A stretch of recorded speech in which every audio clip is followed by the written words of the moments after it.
Hey there, little ghost and ghoulies. I'm Time, and you're clocking in for The Witching Hour, a podcast where we have a lot of opinions and we aren't afraid to share them. Today, I'm going to be interviewing my good friend and fellow emo extraordinaire, Maybe Salem, an author, poet, ghostwriter, and online content creator. So grab your elixir of choice and settle in. We've got a lot to share.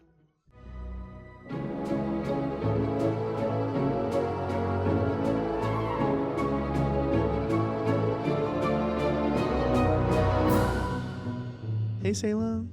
Hi. Welcome to the pod. Thank you. Thanks for having me. Yeah, so we flew you all the way out to LA to our exclusive, expensive podcasting studio. How do you feel? How was the trip? I feel great. I love LA so far. 2 people have ran over me and broken both of my legs, but I got here somehow. Yeah, and isn't that smog just beautiful? It's great. Oh, it's gorgeous. It's giving me the same cigarette smog that I like to wear on my face for extra, Tumblr aesthetic lighting. Exactly. It's perfect here. I want to get started with the hot take for the episode. So I want to ask you, how do you feel about the relationship between social media and the publishing industry, or even just creative endeavors in general? Ooh, that's a really good question. I feel like there are a lot of different perspectives on it, especially when it comes to smaller writers and smaller creatives, because it can be a good way to reach an audience that you wouldn't normally reach, and that's really helpful. That's fantastic. But I do think it is also kind of detrimental because it places a lot of expectations on the creators and authors that weren't there beforehand and that should go to marketing teams. It's free labor, and it can also be a make or break situation at the same time. It's really interesting, and it's something I hope people look into more, because the way that social media works now is so based on nothing. It's luck, but I think a lot of people think that it's not pure luck, and that can place some very weird expectations on writers and content creators. Yeah, for sure. I feel like for me, like you said, like I get it. Like I understand why it's being used the way it's being used now, but I also agree, like back in my day, authors didn't have to like do that to survive, right? It was the job of the publisher to make sure people went and read the book. And now it's expected across the board, honestly, for the author to engage if they're not already in the top like 100 authors who already have millions of dollars and millions of sales under their belt. They don't need to do that because they already have the star power, right? Everyone else below them, they have to if they want to survive. And I don't love that. And I also feel like it has made every other type of marketing and publicity not worth it to publishers anymore. And that really sucks because it's kind of not worth it. Right. Like people don't care if it's not something that's on their For You page. And that really sucks. So that's 2 industries taking the blow at the same time. And that's rough. And I mean, it's not really anyone's fault except for the people who designed it to be this way, right? The very clever designers and social engineers that chose these things. And to those people, I say, meet me out back. Exactly. I mean, there's also a lot of censorship as well on social media. Yeah. Which is making it a lot harder for people who don't write the traditional romance or traditional books in general to see the light of day, because they will get censored. They sure will. And I mean, to me, TikTok really is my enemy here. Like, I'm fine with Instagram for the most part because that's more simple. That's just like a regular ad. That's fine. TikTok feels so much more intimate and personal. And so, like, even more so than YouTube, which is crazy because YouTube, you have so much more time to get into things. But TikTok, it's like right there in your face. You're holding your phone 6 inches away from your face, scrolling, and there's someone talking about the book that they worked so hard on. And you have to choose to scroll away from that. There's like a level of abandonment in your actions, I think, and I think that's intentional. And that's just crazy to me because you didn't choose to come across that video. Like on YouTube, you choose to click on a video, you choose to click off. On TikTok, you have no choice but to stumble into the video, and then it's your choice to leave it. And that's bananas to me. It's very bizarre. Because now it makes the people who are promoting their creative works on TikTok, it makes them feel like they're begging. Yeah. Because they are begging a lot of the time. They are.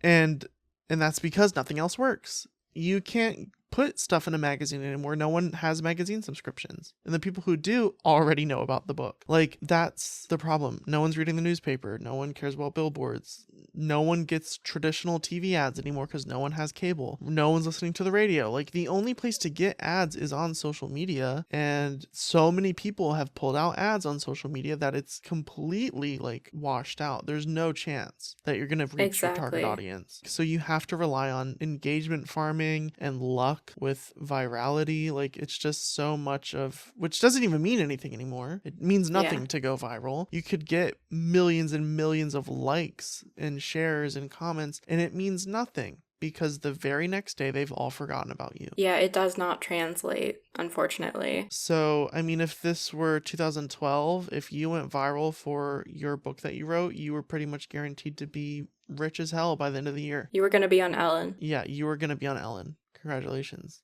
I actually did invite you to my party, Ellen. Actually, that's not correct. I love her so much. I love her so much. Yeah, so I think we've beat this to the ground. I think we're on the same page here. There's definitely uses for it, but it'd be nice if it didn't have to be used. Exactly. 100%. Great. So let's get into the meat here. The meat. The meat.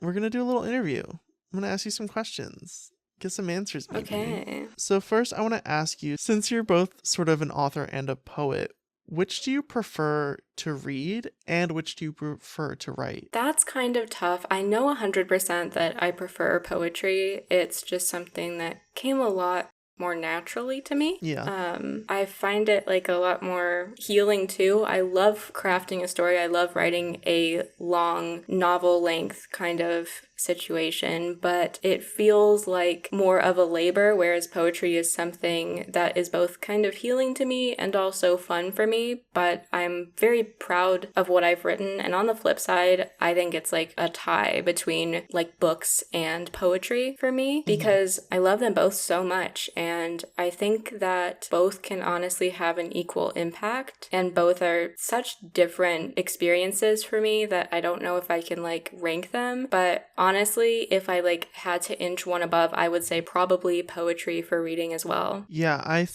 just love it so much. I think I do agree with you. I love to write short stories and I also love to write poetry, but I do agree, like when you finish a poem, it's so much more satisfying. And even while you're writing the poem, it's your brain is engaged in a completely different way than if you were to write prose and more stimulating. However, I feel like I can't get out what I want to get out with my poetry. Like in the same way, if I wanted to get out those same ideas, if I were to write an allegory through prose, I could do it better, but I would feel better to do it through poetry, if that makes sense. Right. I think, like, for me, the reason that poetry is so much more natural is because I feel like, this sounds so fucking weird, but I feel like I am ripping it out rather than trying to make something pretty, you know? Right. That's how I kind of go about it. I want to envision it as messy and weird and gross, and that's usually what gets me to poems that I like better, you know? Yeah, I definitely see that for you. I mean, your poems are heart-wrenching to read. Like they hurt.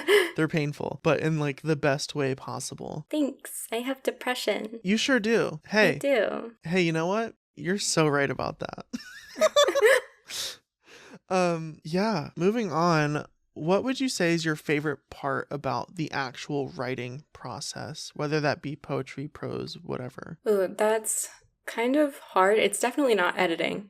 I hate editing. I fucking despise editing, especially when you have to go through and see your mistakes, and you can learn from that, but it's also like, wow, I was a fucking dumbass last night. Never want to look at myself in the mirror again. I think if anyone's favorite part of writing is editing, I need them to go ahead and stay away from me. Get away from me. I'm gonna get violent. Away from me. You are demented. You are a horrible person. You're sick. You're sick. I hate editing so much, but I think my favorite is definitely designing characters because, you know, I was a child on the internet for a while. I was making warrior cats OCs. That shit fucks. I was in there. I was so in there. And like getting to translate that into a more adult medium is my favorite. And then like poetry wise, I would say it's kind of just finding that right word that helps illustrate what you want, like having everything click into place. putting together a puzzle is Yeah. really nice for me. Do you ever hit up the thesaurus? I don't. That's I do not be crazy. in the thesaurus. My I best simply am friend not in there. My best friend is the thesaurus, low key. And it's only, well, it's also because for me, like, I pretty much exclusively at this point in my life do rhyme schemes with my poetry. And with that, you like sort of have to really. You have to, yeah. You have to get in there because I'm sorry, we use the same 1,000 words every day in our conversational speech. Like, we're not remembering all of them. But I guess when I'm like doing like a less rhymey situation, I may forgo her. But I love a rhyme because I think rhyming is so stupid and like just so silly, even with it if it's the most. I can't get rid of the lisp. Help.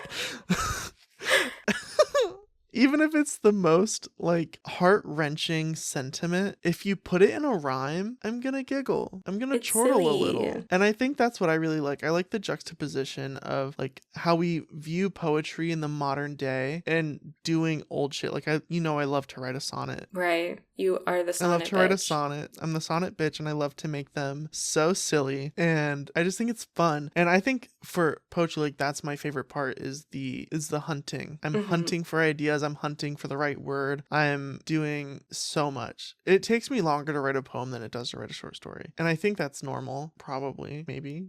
It is for me. It depends. Yeah. But I would say like my favorite part of writing like prose is when it's fucking finished. Don't everything before it's finished, I'm having a horrible time. But when it's finished, I'm like, hell yeah. I made something. Yay. I feel like that's me with a lot of creative stuff though. Like the whole time I'm creating, I'm like, oh my God, I don't want to do this. Someone kill me, please. And then I'm finished and there's a solid polished product right in front of me and I go, wow, who did this? They should get an award. Yeah. Yeah. Okay, cool. And then what would you say would be some of like your biggest challenges when it comes to writing? Absolutely, like pacing. I have such an issue with pacing, and it takes like extreme effort for me to be able to get it right quickly. Because most of the time, when I do a larger project, it is going to take me a couple drafts to get the pacing anywhere near right. I'm so bad at it. I'm so bad at it. I'm right there with you on it. Like, pacing sucks. It does. I fall into holes where I'm describing a scene for too long and then the next moment I'm like, oh, we need to get through this. I remember I need to stay on track, and then it looks very disjointed and I have to fix it. Yeah, it's a challenge for sure. I because I'm always so in my head about pacing because I'm like, okay, I want this to feel quick, so I'm going to do shorter sentences. But then all of my shorter sentences combine to like be way too long. Like the moment has stagnated even though that like your eyes are flying through the page. It's just still not enough. And so it does take me a couple times as well to sort of like get it right. It's so hard. Well, because I think we share like a similar issue where we love like description. We love to show exactly what something looks like with our words. And that, I mean, to me, I love to read it. It's my favorite part of any story. I love the setting. I love the scene. I love how people are looking in this moment. Is someone drenched in sweat? How are their clothes clinging to them? Like things like that. I want to read it. However, best practice says, no, don't do that. That's too much. You've gone too far. Please dial it back. And to that we say, fuck Nobody lets you have fun. Exactly. Fuck you. I think, but beyond that, I think my biggest challenge is dialogue. Like I'm bad at dialogue. Like, whoa. Oh man, it's rough. I love dialogue. It's not even like the realism of how it's coming across. It's the grammar of the dialogue for some reason. Like I think I can write pretty convincing dialogue in the sense that like if someone were to read it out loud, you'd go, okay, that sounds right. But the dialogue tags, I think way too much about whether or not it needs a comma, a period, a exclamation point, question mark. Like, I don't, what is capitalized, what's not, like, and it's pretty simple. It's not that difficult. And I definitely learned it and I've definitely taught it to children correctly. But when I sit down and it's time to write, I'm like, oh God. Oh, Right. brother, this guy stinks. I get what you mean. You can fall into that kind of like feedback loop where you're just like, is this right? Is this right? Is this right? And then Yeah. it goes on forever and you never move on. And I think the reason I'm in there, especially with dialogue, is because when I was younger, I wasn't writing dialogue. Like my stories Mm. had one character isolated, not talking to themselves, because I like the horror of that. Like, Right. but that's given me the challenge now as an adult of being like, okay, well, I have to write it sometimes. Sometimes people have to speak, and that's really unfortunate. It And that, is. Can people shut the fuck up? but I will say, I did recently write a lovely short story that I'm really proud of, and there's not a single line of dialogue in it. And there's so many characters. Sometimes the best way to just defeat your biggest challenge is to avoid it at all costs. Exactly. Yeah. And then I want to ask you something. So you've ghostwritten before. Hmm. How do you feel about that industry? I feel kind of conflicted about it.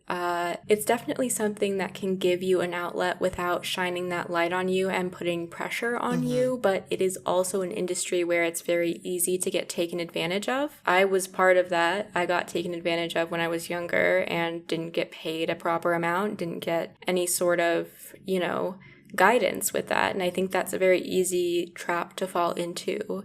And that makes me upset. But I also think that it is good when it's properly regulated, and I wish it was more regulated because there needs to be a standard to make sure that ghostwriters get paid properly, they get represented properly, and that they are aware of the terms that they're going into. Yeah. I'm very proud of what I was able to do and what I was able to accomplish when I was working as a ghostwriter. I'm glad I got a lot of the opportunities that I did because it helped me mature as a writer and as a person, and I'm grateful for that, but I just wish that there was a bit more of an oversight, Yeah, for sure. I mean, we, to our lovely audience at home, next week we're dropping an episode about ghostwriting and sort of AI usage sort of combined in one package. And I'll say like that episode taught me a lot about the sort of the finances of it. And it's kind of crazy because you've got people who are like the people at the top of the industry make sometimes up to $300,000 a year in gross income. But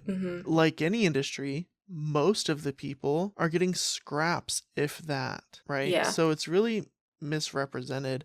I think a lot of people, myself included, prior to like learning about a lot of this, see ghostwriting as this sort of like elusive, like rewarding ticket to success, which it can be, but a lot of the times it, like you said, you can get taken advantage of, and I feel like it really just needs oversight. I mean, everything needs oversight, right? Like there's a lot of industries out there that if they didn't have oversight, oh man, the medical industry that has so much oversight and it's still a problem. It's still fucked up. I spent the entire day learning about oversight in medicine and it's still fucked up. It's never going to be enough, and that's sort of the thing. So while we'll never hit perfection, we should at least strive to approach it, I think. I mean, why would we want the people writing our books to be mistreated or misled or manipulated? Wouldn't we want them to be paid for their time, for their work? Wouldn't we want them to get what they deserve? Exactly. So it's just very interesting to me that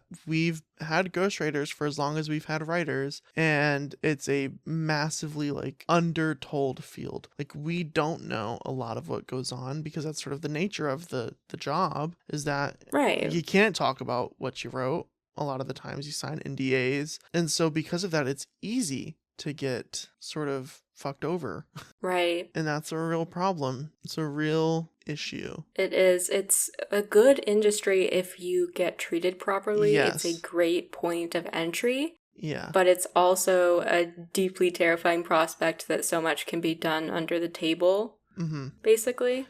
Do you regret having done it, or are you happy that you did it? Would you do it again? Where are you on that? I don't regret that I did it, but I do, if I were to do it over again, I would absolutely make sure that I was getting paid properly and that I was with managers that I trusted and I was with companies that I trusted, because I loved the experience. I thought it was really helpful for me, but I was also dumb and a child, basically. I was newly 18, and, that's gonna fuck you over, especially if you are trying to get into an industry like writing. So basically, it was free game, like, hey, can we pay this bitch $2?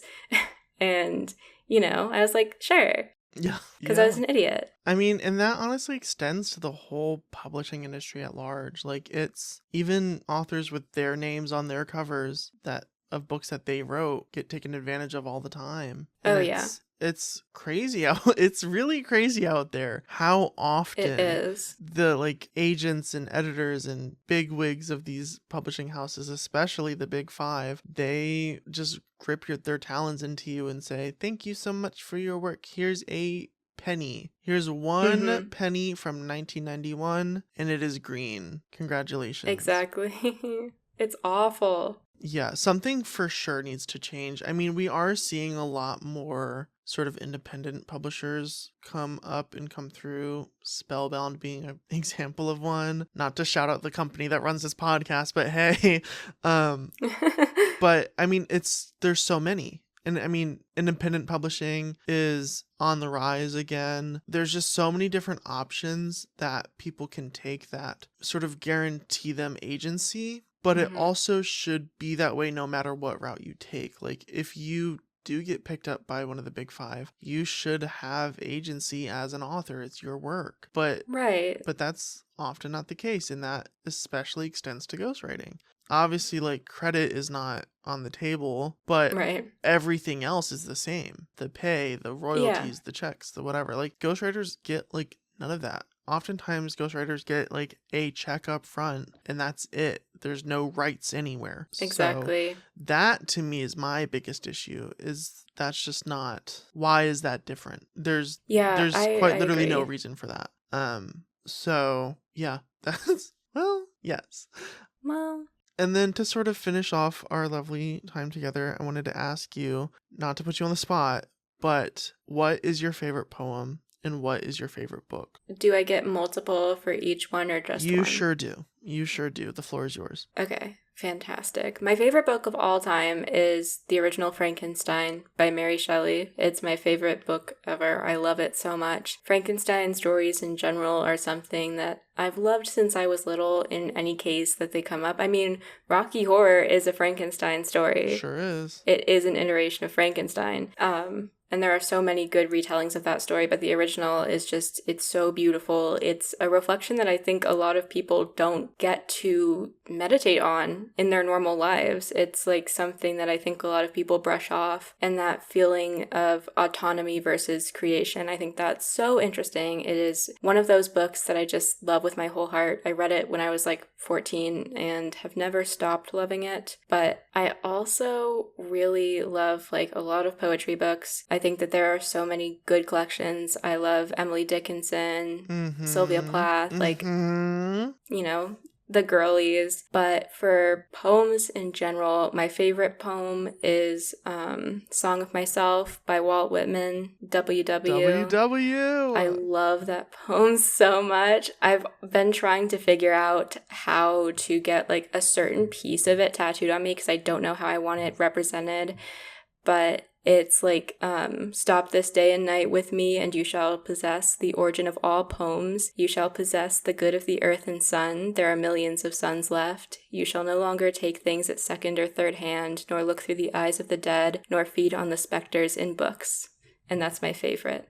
My God. I love that part so much. Yeah. Joke idea. You could get the Walt Whitman Bridge in Philadelphia tattooed on your body and then have that underneath of it. Yeah, there you go. Perfect. Perfect tattoo right there. Perfect. Beautiful. My favorite bridge. Best bridge out there. Other than Chapel Roan. Love the bridge and good luck, babe. Yes. Yes. So true. Actually, okay, off topic, but for everyone at home, me and Salem, big Chapel Roan stands. And this happened very recently. Very recently.